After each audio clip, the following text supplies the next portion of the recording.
this is the MVP of the league. We already know it because these were the results of an ESPN poll asking voters who they would vote for just a week ago. Yes, it's a tight race with Embiid being just 2 points ahead of Jokic, but since then, Jokic didn't play a few games and Embiid had possibly the best game of his season, a 52-point explosion in a statement win over the Boston Celtics. In this unstoppable performance, Joel even swayed me in my opinion. I gave the slight edge to Giannis, but this was so strong that I was convinced that Embiid is the MVP, deservedly so. Sit back and let's go through the rest of the categories and pick a winner. What up everybody, my name is Stefan and this is Heat Check.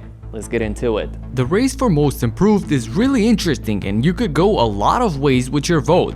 You could say that although we saw how good Shai Gilgeous-Alexander could be last season, nobody expected him to catapult himself into a top 5 scorer in the league. A 7-point jump is a lot, especially when you're going from a good player to an unstoppable offensive force scoring 31.5 points on a nightly basis. Then you could also say that the Knicks completely transformed into a playoff team just by adding Jalen Brunson. He also took a step forward from a role player to the leader of this team. His scoring improved a lot as well, going from 16 to 24 points per game along with 6 assists. And even though as a Knicks fan I love all of this and want him to win it, I feel like the most deserving guy to win the Most Improved award is Lauri Markkanen. He also got a way bigger role in a new team and responded phenomenally. Almost an 11-point jump going from 14.8 to 25.6, and not only that, but even with an increased workload of taking more shots every game and the focus being on him as the main guy,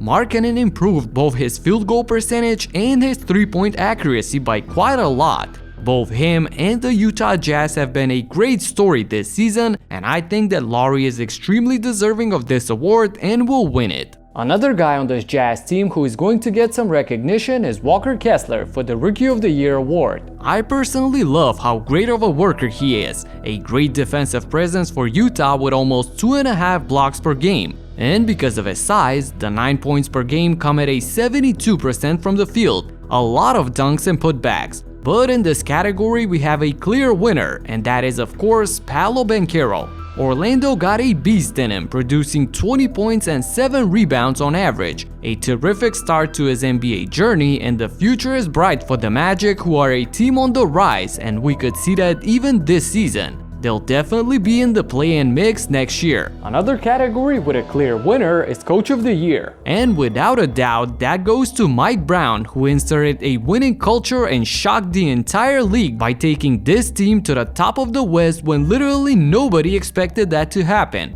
Not even the Kings' die-hard fans. With 121 points per game, they have the absolute highest scoring offense in the league, and teams cannot keep up with them, especially in the Golden One Center where they light the beam.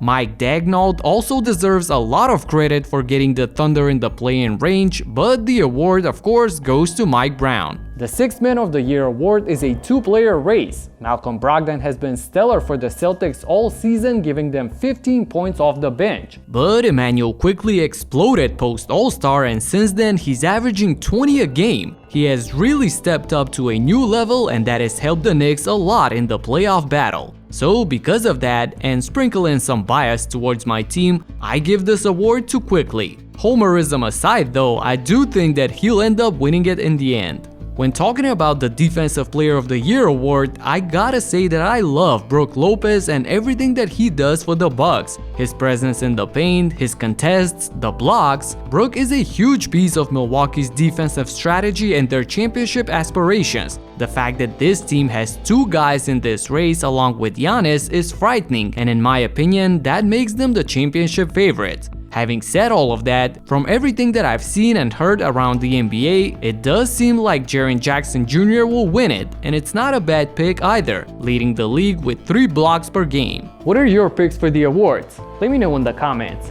That's it for now, subscribe and talk to you in the next one. Peace out. And for NBA YouTuber of the Year, you know who to vote for. Peace.